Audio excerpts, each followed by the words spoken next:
வணக்கம். இன்னைக்கு நம்ம பிரவீன் உத்ராதில் திருத்தீய சத்குல 5th ERC தான் பார்க்க போகிறோம். सिर पर कुलीनता का टीका भीतर जीवन का रस फीका अपना न नाम जो ले सकते परिचय न तेज से दे सकते ऐसे भी कुछ नर होते हैं कुल को खाते और खोते हैं. இதில் வந்து நீங்கள் ஹைலைட் பண்ண வேர்ட்ஸ் என்னதுன்னா குலீனத்தாக்கா டீக்கா அதை ஞாபகம் வச்சுக்கோங்க. டீக்கானா பிந்தி அப்படிங்க கொடுத்துருக்காங்க இல்லையா. ஸோ டீக்கா அப்படிங்கிற அந்த வேர்டை ஞாபகம் வச்சுக்கோங்க. பீத்தர் ஜீவன்கா ஜஸ் ஃபீக்கானா ஃபேடு சாயம் போடுறது. ஸோ அதையும் ஞாபகம் வச்சுக்கோங்க. டீக்கா பிந்தி பொட்டு, ஃபீக்கா ஃபேடு சாயம் போன. प्रसंग यह पद रश्मि रति नामक खंड काव्य से दिया गया है. ஸோ இந்த பேரா வந்து ரஷ்மி ரத்தி அப்படிங்கிற அந்த கண்டு காவியத்துலேருந்து தான் வந்து கொடுத்துருக்காங்க. यह ராஷ்ட்ரிய கவி தின்கர் கா காவிய है. ஸோ இது வந்து ராஷ்ட்ர கவினா நேஷ்னல் போயட் தின்கர் ஜியோட ஒரு காவியனா என்னது ஒரு படைப்பு.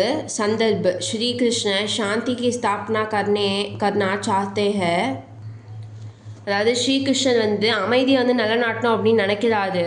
மகர் துரியோதன் கஹுதேத்தா ஹேக்கி. ஆனால் துரியோதனன் வந்து என்ன சொல்லிடுறான்னா யுத்த ஹோக கண்டிப்பாக வந்து ஒரு யுத்தம் நடக்கும். இஸ் பர் கிருஷ்ண கர்ணசே கஹதே ஹேக்கி.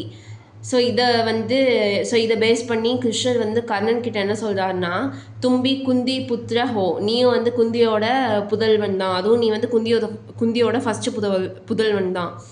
ஏன்னா குந்தியோட ஃபர்ஸ்ட் பையன் தானே வந்து கர்ணன்.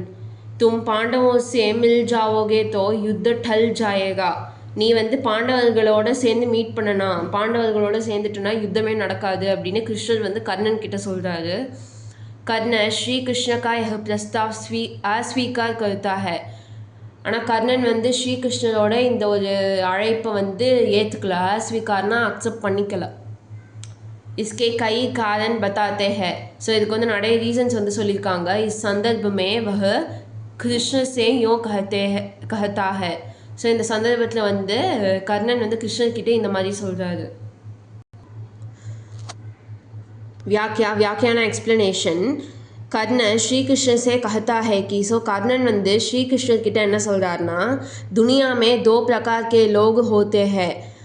அதாவது கர்ணன் வந்து ஸ்ரீகிருஷ்ணர்கிட்ட என்ன சொல்கிறாருன்னா இந்த உலகத்தில் வந்து 2 டைப் ஆஃப் பீப்புள் வந்து இருப்பாங்க. एक प्रकार के लोग अपने कुल का नाम बताकर अपने को श्रेष्ठ दिखाते हैं. ஸோ ஒரு டைப் ஆஃப் மக்கள் எப்படின்னா அவங்களோட ஜாதி நேமை யூஸ் பண்ணி, அதாவது குல்னா என்னது அந்த குலம் கோத்திரம், அதாவது அந்த ஜாதி நேமை யூஸ் பண்ணி அவங்கள வந்து ஸ்ரேஷ்டனா என்னது பெஸ்ட் அப்படின்னு காமிச்சுப்பாங்க. வே अपने माथे पर कुल का टीका लगा लेता है. ஸோ அவங்களோட மாத்தேனா ஃபோர்ஹெட்டில் வந்து குல் கா டீக்கா அந்த குலத்தோட அந்த பொட்டை வச்சுக்கிட்டு அவங்க வந்து சுற்றிக்கிட்டு நான் தான் பெரிய ஆள்னு சீன் போட்டுட்ருப்பாங்க.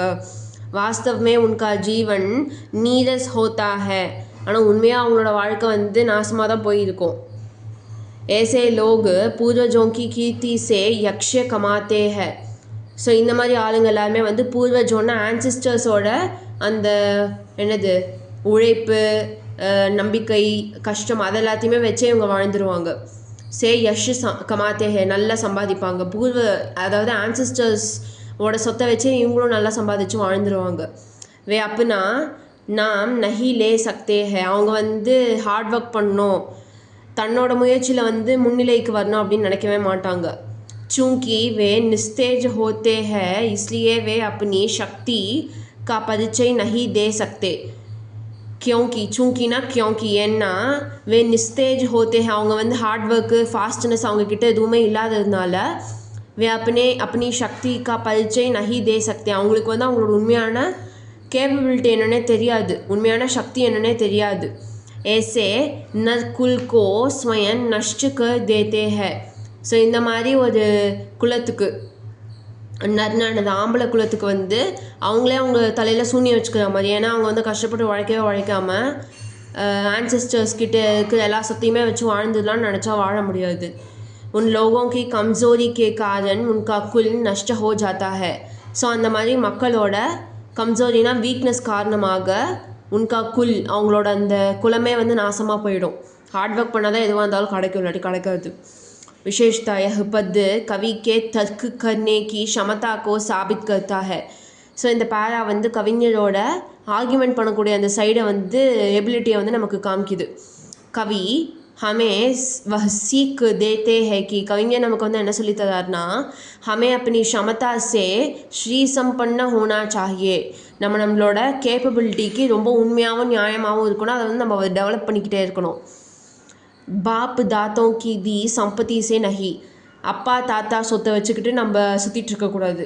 நம்மளாம் ஒன்று வந்து உழைச்சி நம்ம ஒன்று உருவாக்கணும் அப்படின்னு அந்த காலத்துலேயே வந்து லக்ஷ்மி ரத்தியில் சொல்லியிருக்காங்க. இது எவ்வளோ பெரிய விஷயம்.